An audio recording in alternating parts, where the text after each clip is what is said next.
आज की वीडियो में हम आपको म्यानी वाली प्लाजो की कटिंग और स्टिचिंग करने के लिए बताएंगे, जो कि पहनने में काफ़ी आरामदायक होती है। तो इसके लिए दोस्तों आपको 4 नाप लेने हैं: लंबाई, कमर, हिप और मोहरी। लंबाई हमारे नाप में है 38.5 इंची, कमर है 33 इंची, हिप है 35 इंची और मोहरी है 24.5 इंची। तो ये हमारे 4 नाप हो गए। अब इसी नाप से हम इसकी कटिंग करेंगे। तो दोस्तों, प्लाजो कटिंग के लिए हमने यहाँ पर कपड़ा लिया है 2.25 मीटर का, जिसे हम इस तरीके से खोलेंगे और डबल लेयर में बिछाएंगे। तो देखिए दोस्तों, इस तरीके से हमने इसे डबल लेयर में बिछा देना है और इधर हमारा फोल्ड वाला हिस्सा है। अब एक फोल्ड हम इसे और करेंगे, और ये फोल्ड हम किस हिसाब से करेंगे इसे भी समझ लें। तो यहाँ पर हमारी जो मोहरी का नाप है वो है 24.5 इंची। इसका हम आधा भाग लेंगे, जो कि हमारा होगा 12.25 इंची, और इसमें हम 0.25 इंची और प्लस करेंगे, जो कि हमारी अंदर की मार्जिन रहेगी। तो ये हमारा हो जाएगा 13 इंची। तो 13 इंची में हमने कपड़े को फोल्ड करना है। तो यहाँ पर हम निशान लगाएंगे और कपड़े को इस तरीके से फोल्ड कर देंगे। तो देखिए दोस्तों, 13 इंची हमने कपड़े को ऊपर नीचे बराबर करके फोल्ड कर दिया है। तो सबसे पहले हम ऊपर में इलास्टिक का मार्क लगाएंगे। तो पहले हमने सीधा मार्क देना है, फिर हमने 3 इंची का एक मार्क और लगाना है, जो कि हमारे इलास्टिक के फोल्ड होने की मार्जिन का मार्क होगा। अब इसे भी सीधा करेंगे। अब मार्क लगाएंगे दोस्तों हम प्लाजो की लंबाई का। तो इलास्टिक वाले मार्क के पास में इंची टेप को रखेंगे और लंबाई हमारी है 38.5 इंची। 38.5 इंची का मार्क लगाएंगे। फिर हम 2 इंची का एक मार्क और लगाएंगे, जो कि हमारी मोहरी फोल्ड होने की मार्जिन का मार्क होगा।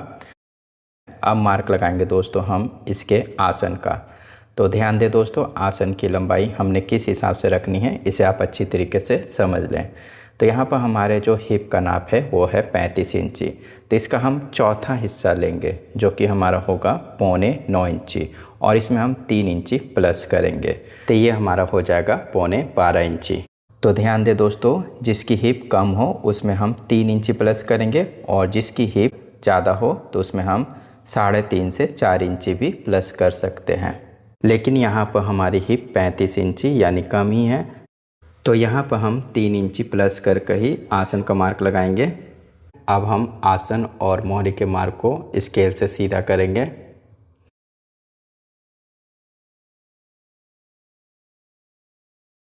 तो दोस्तों, यहाँ पर हमने सभी मार्क को स्केल से सीधा कर दिया है। अब मार्क लगाएंगे थाई का। तो देखिए दोस्तों, थाई का मार्क हमने किस हिसाब से लगाना है इसे भी आप अच्छी तरीके से समझ लें।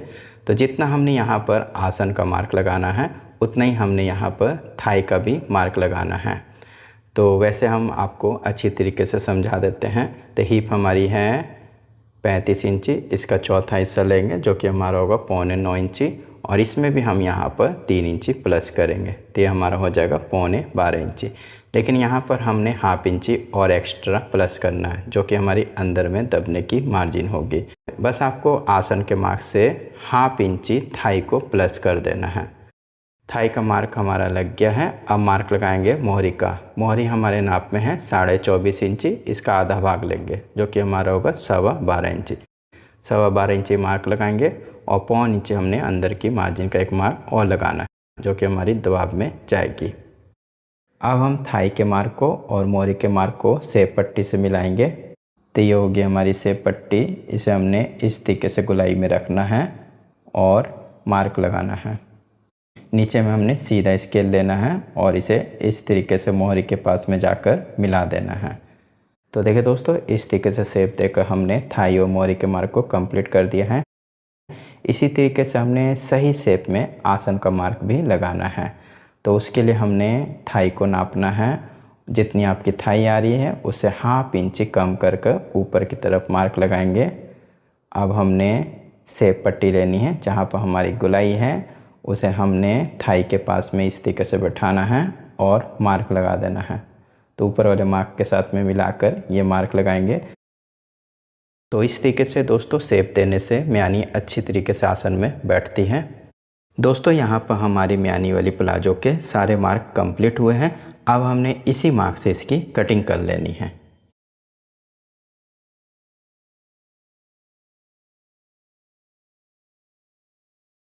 अब यहाँ पर हमारी म्यानी लगेगी, तो यहाँ पर हम कट लगाएंगे। और यहाँ पर इलास्टिक लगेगी तो इलास्टिक का भी कट लगा देंगे। अब कटिंग करेंगे दोस्तों हम इसके म्यानी की। तो म्यानी की कटिंग भी दोस्तों एकदम परफेक्ट तरीके से होनी चाहिए। बहुत से लोग क्या करते हैं कि एक तरफ खाड़ी कर देते हैं और एक तरफ उरेब कर देते हैं। जिधर उरेब रहती है वहाँ बैठ जाती है और जिधर खाड़ी रहती है वहाँ नहीं बैठती है। तो चलिए किस तरीके से म्यानी की कटिंग करनी है ताकि दोनों तरफ उरेब हो। एक सीधा मार्क देंगे इस तरीके से। इसी तरीके से नीचे की तरफ में भी एक सीधा मार्क लगाना है। लंबाई हमने यहाँ पर म्यानी की रखनी है 8 इंची। 8 इंची में मार्क लगाएंगे, इसे भी सीधा करेंगे। और म्यानी की जो चौड़ाई हमने रखनी है वो रखनी है 6.5 इंची। 6.5 इंची में मार्क लगाएंगे। ऊपर की तरफ में भी 6.5 इंची मार्क लगाएंगे। तो इस तरीके से दोस्तों हमने एक डब्बा बनाना है चारों तरफ मार्क लगाने के बाद। अब इसे भी हम मिडिल करेंगे और सीधा करेंगे। अब हमने स्केल को नीचे की तरफ इस तरीके से क्रॉस मिलाना है। ऊपर में हमने पॉइंट बनाना है और नीचे में हमने क्रॉस मिलाना है दोनों तरफ। तो देखिए दोस्तों इस तरीके से हमने म्यानी की शेप लगा दी है। अब हम इसकी कटिंग कर लेंगे। तो इस तरीके से हमने शेप दे दी है जिससे ये दोनों तरफ हमारी उरेब आई है।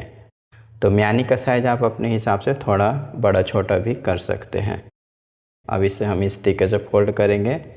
नीचे में हमने 1.5 इंची का मार्क लगाना है और इसे गोलाई बना देनी है इस तरीके से। तो देखिए दोस्तों यहाँ पर हमारी म्यानी कट गई है और ये दोनों तरफ उरेब है। दोस्तों प्लाजो की कटिंग कंप्लीट हुई है। अब हम इसकी सिलाई करेंगे। तो सबसे पहले हम म्यानी लगाएंगे। तो यहाँ पर हमने प्लाजो को ले लेना है और इसे इस तरीके से खोलना है। तो पहले हम एक लेयर में म्यानी को लगाएंगे। तो एक लेयर को हम इस तरीके से अलग करेंगे। अब हमने म्यानी को लेना है और इसके उल्टे सीधे का मार्क लगाना है।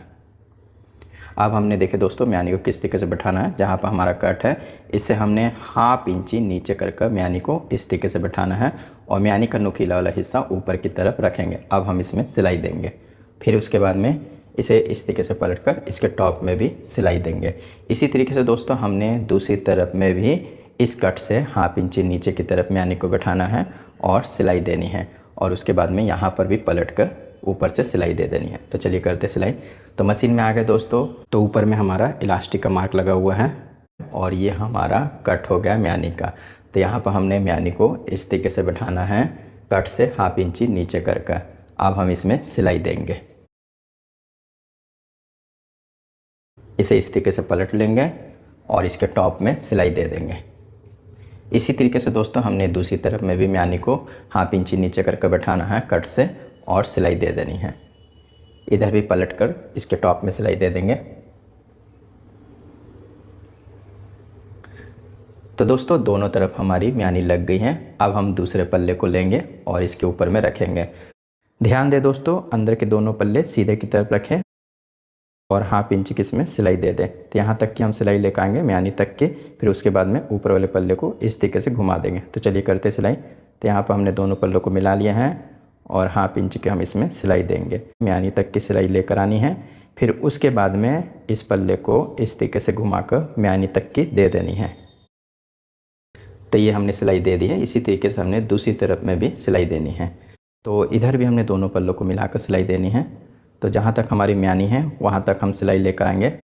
फिर हमने दूसरे पल्ले के साथ में म्यानी को मिलाकर सिलाई दे देनी है। तो इधर भी हमारी सिलाई हो गई है। अब हमने इसके टॉप में सिलाई देनी है। तो ये आप किधर भी पलट सकते हैं। तो एक तरफ हमने टॉप में सिलाई दे दी है।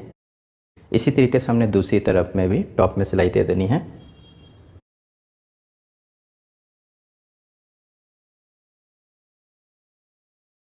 तो देखिए दोस्तों यहाँ पर हमारी म्यानी लग गई है। अब हम प्लाजो की मोरी की सिलाई करेंगे। तो जहाँ पर हमारा मार्क है मार्क के हिसाब से कट देंगे। तो 2 इंची का हमने नीचे की मार्जिन ली थी तो 2 इंची में हमने कट लगाना है। इसी तरीके से आप दूसरी मोरी में भी 2 इंची का कट लगा दें। अब हमने इसी कट के हिसाब से मोरी को फोल्ड करेंगे। फिर हम एक फोल्ड और करेंगे। तो टोटल हमने 1 इंची चौड़ाई का फोल्ड करना है। तो ध्यान दें दोस्तों ऊपर के कपड़े को आपको धीरे धीरे करके ही सिलाई करनी है, खींचना नहीं है, नहीं तो मोहरी लहरियाँ हो जाएगी। तो इस तरीके से हमने मोहरी में सिलाई दे दी है। इसी तरीके से आप दूसरी मोहरी में भी सिलाई दे दें। अब हम मोहरी को इस तरीके से फोल्ड करेंगे और 1.25 इंच की सिलाई देते हुए ऊपर में हमने 1/2 इंच तक की सिलाई देनी है। तो ये आसन तक की हमारी सिलाई आएगी। फिर हमने नीचे मोहरी में यहाँ पर 1.25 इंच की सिलाई देनी है। तो चलिए करते हैं सिलाई।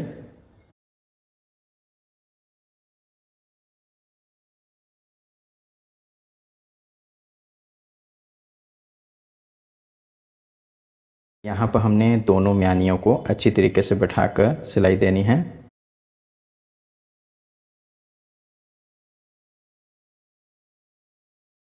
ध्यान दें दोस्तों, आसन के पास में एक सिलाई और दे दें ताकि इसकी मजबूती अच्छी तरीके से रहे। अब हम लगाएंगे इसमें इलास्टिक। तो ये हमारा जो मार्क दिया हुआ है इसी से ही हमने इलास्टिक को लगाना है। तो इलास्टिक हमने ले ली है। कमर हमारी है 31 इंची, इसमें 4 इंची कम करेंगे तो ये हमारा हो जाएगा 27 इंची।